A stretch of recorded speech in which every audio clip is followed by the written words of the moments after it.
Alhamdulillah wa salatu wassalamu ala Rasulullah Nabina Muhammad wa alihi wa sahbihi ajma'in. Instead of the youth class tonight, inshallah, around 5 minutes of reminding, inshallah, the parents and the youth.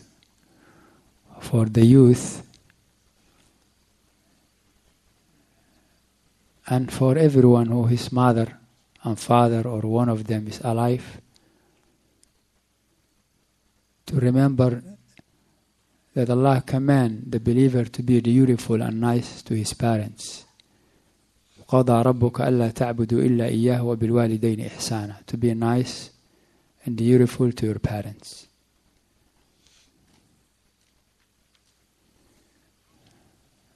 So be nice to your mother, be nice to your father, and do that for Allah subhanahu wa ta'ala.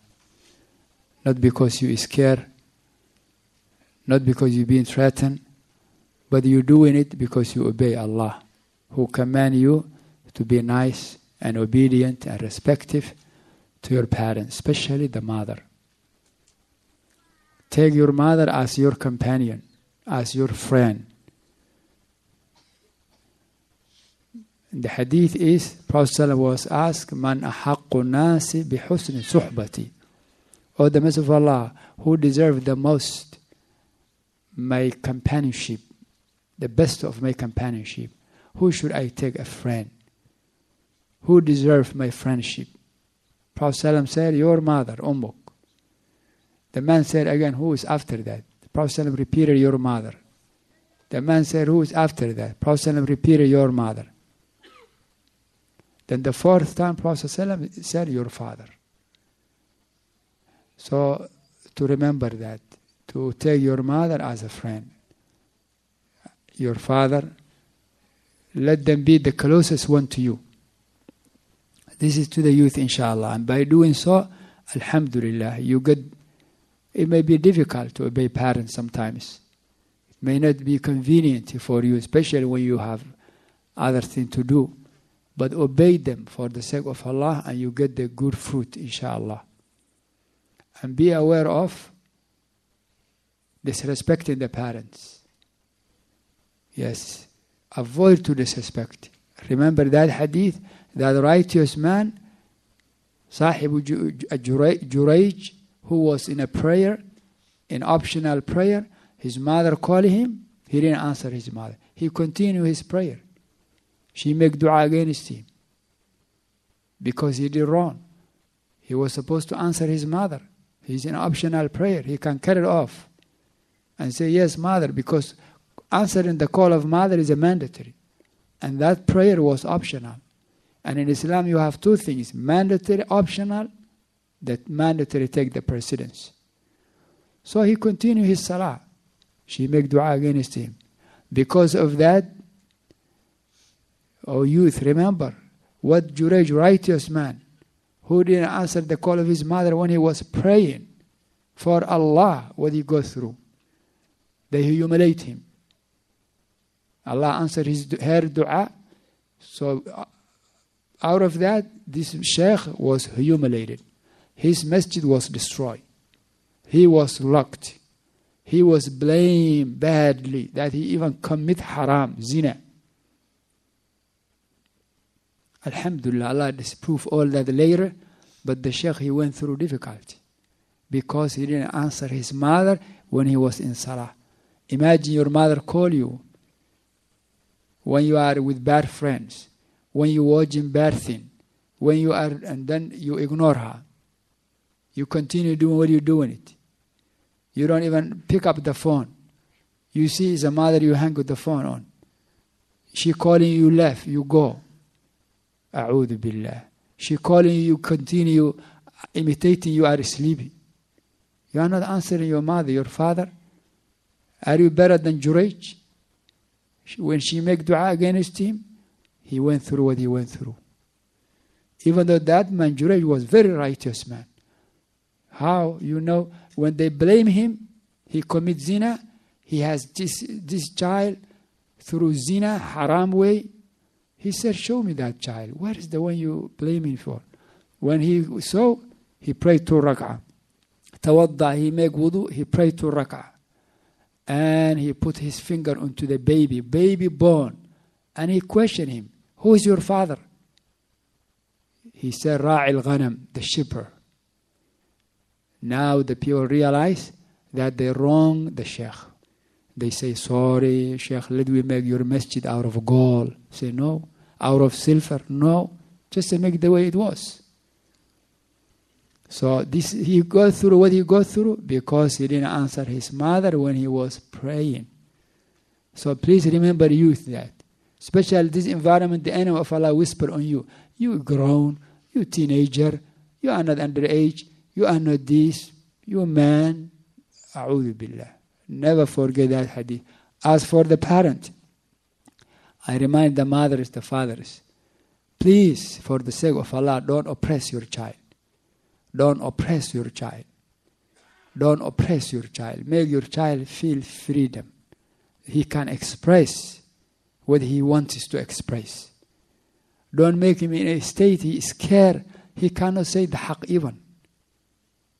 Because he knows if he's scared, if he says something wrong, he may be destroyed. You make him live that life. La. He's your son. She is your daughter.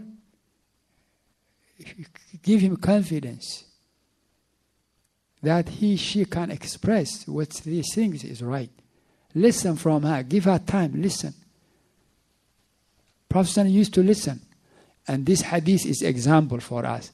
When the Sahabi, Anas, he clearly said to the Prophet, I am not doing what you want me to do, O the Messenger of Allah. Prophet said, do such and such. He said, I am not doing it. Are you more honor, more higher, O mother, father, than Prophet Muhammad sallallahu alaihi wasallam? No. Then yet, the Sahabi, the little boy, he intentionally said to the Prophet, I am not doing what you want me to do, O the Messenger of Allah. What Prophet sallallahu did it? He slapped him, he hit him, he cursed him, he blamed him, and affected his feeling. He let him go, alayhi salam. He leave him alone. He let him alone. He leave him alone. Then when Prophet saw the same, the one he commanded him to go and said, I'm not doing it, he saw him playing with kids. He asked him, did you go where I told you to go? He said, I'm doing it now. Prophet, he set him free, smiling. Allahu Akbar. This was, so mother, father, especially when your child is teenager, that age, please take him as a friend. He's not like 3-year-old, 4-year-old, 5, 6, 7. No, he's grown now. Take him as a friend. Listen from him. He mistake, correct him. Advise him. Yes, give him reasoning. Why are you doing what you're doing? Some parents, we only give commands. Don't do it. You cannot do it. If you do it, this will happen. Even some of them make dua against their children. La, this is not in a state. No, to ask your son, why are you doing it? My daughter, why you do this? Maybe you find out the reason he did out of ignorance. You convince him. So inshallah, I conclude, parents, especially those who in this environment have so many shayateen calling them to wrong. Please listen to them, sit with them, and don't burden on them. Don't every time tell him to pray. Every time tell him to recite Quran. Some parents, when they get mad, you know what they use? Go recite the Quran. Quran now become to the child like a punishment. Go, pray. Go to the masjid. Memorize 10 lines. Now I'm waiting you. I'm not giving you food until you do it. Quran now become, then what do you, tomorrow the person, how we take the Quran? As a weapon. He's scared from the Quran. La, the book of Allah Azza wa Jal, alhamdulillah, when the child is ready, alhamdulillah, the right time, not because you get mad, you do it to revenge, to punish. La, the right time. Person doesn't have 24 hours recite Quran. Allah didn't make that mandatory on us, alhamdulillah. Ya hantala, sa'a bi sa'a. I conclude with this hadith. One of the Sahaba said, he was walking, his name is Handala, saying, I am a munafiq, I am a hypocrite. I'm not a true believer. He keep on repeating, nafaqa hantala, nafaqa hantala, nafaqa hantala. Abu Bakr met him, he said, what happened? Again, Abu Bakr, he learned that from Prophet ﷺ. He said, what happened? What happened? Why are you munafiq? Why are you saying you're munafiq? He said, I have seen when I'm with the Prophet ﷺ, I am, mashallah, upright, my iman good.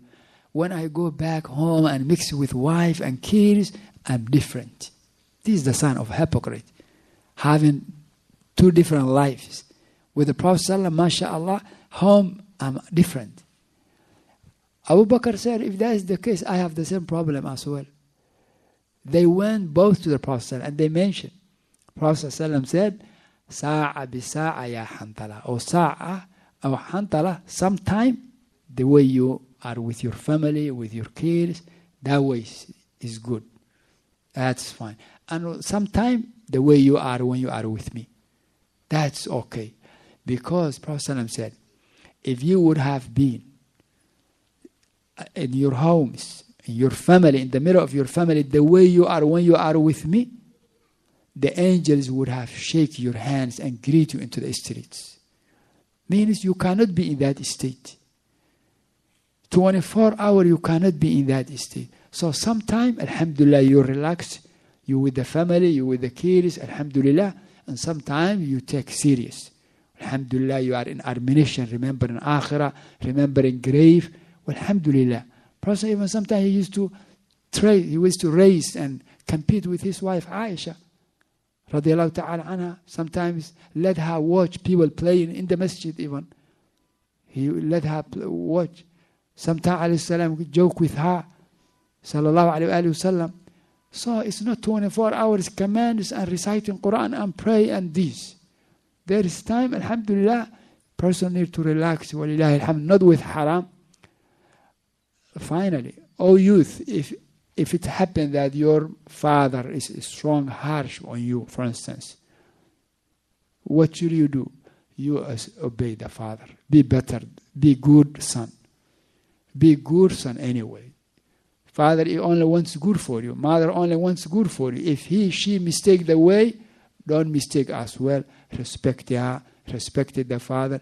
Be a good kid. And the way you treat your parents, you will be treated by your children in the future. Remember that. Al-jazā'u min jinsi al-amal. You're nice to your parent, very respectful, very lenient, very soft, very dutiful to them. Expect that from your own child. You disrespect your parent, expect that from your own child. We ask Allah to forgive us. Sallallahu alaihi wa sallam ala nabiyyina Muhammad.